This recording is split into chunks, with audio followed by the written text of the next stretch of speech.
Hello বন্ধুরা, happy Sunday. Sunday মানে জমিয়ে খাওয়া দাওয়া। তাই আজ সানডেতে বানিয়ে নিলাম আমি খাসির মাংস। কীভাবে সেটাই তোমাদের সাথে শেয়ার করব। সেটা হচ্ছে যে আমি তেলটা কড়াইয়ে দিয়েছি, তো কড়াইতে তেল দেওয়ার পর তো শুকনো লঙ্কা দিয়ে দিয়েছিলাম, তারপরে দুটো এলাচ দিয়ে দিলাম, তারপরে দুটো দারচিনি দিয়ে দিয়েছি, তারপরে জয়িত্রী দিয়ে দিয়েছি। জয়িত্রীটা একটু পুড়ে পুড়ে গেছে, তারপরে আমি এখানটা ছেড়ে দিলাম। মেখে রেখেছিলাম টমেটো, পেঁয়াজ, আদা, রসুন, সব কিছু মশলা, জিরা বাটা, আদা বাটা সব কিছু দিয়ে মিক্স করে, তেজপাতা, শুকনো লঙ্কা, যা যা লাগে মাংস মাখতে সব কিছু মেখে সুন্দর রেডি করে রেখেছি। তারপর আমি কড়াইতে ছেড়ে দিলাম। ছেড়ে দিয়ে এটা ভালো করে নাড়িয়ে চেড়ে নেবে যতক্ষণ এটা কষা কষা হচ্ছে। দেখো এটা ভাজা ভাজা হয়ে যাচ্ছে অলরেডি।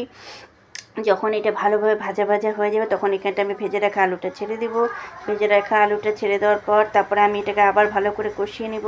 কষিয়ে নেওয়ার পর দেখো কি সুন্দর এটা ঝোল ঝোল বেরিয়ে গেছে, একদম সুন্দর, মানে মাখা মাখা হয়ে গেছে, কি ধোয়া উঠছে, চোখে লাগছে প্রচণ্ড।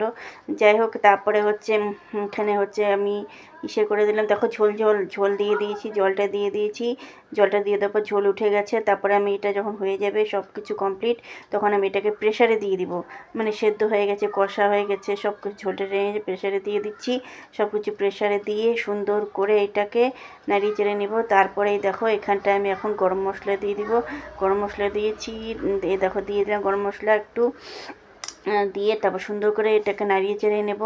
নাড়াচাড়া করে নিয়ে তারপরে হচ্ছে দেখো আমার হচ্ছে মাংস রেডি। প্রেশার কুকার সিটি ফিটি মেরে মাংস একদম রেডি হয়ে গেছে, খুব সুন্দর।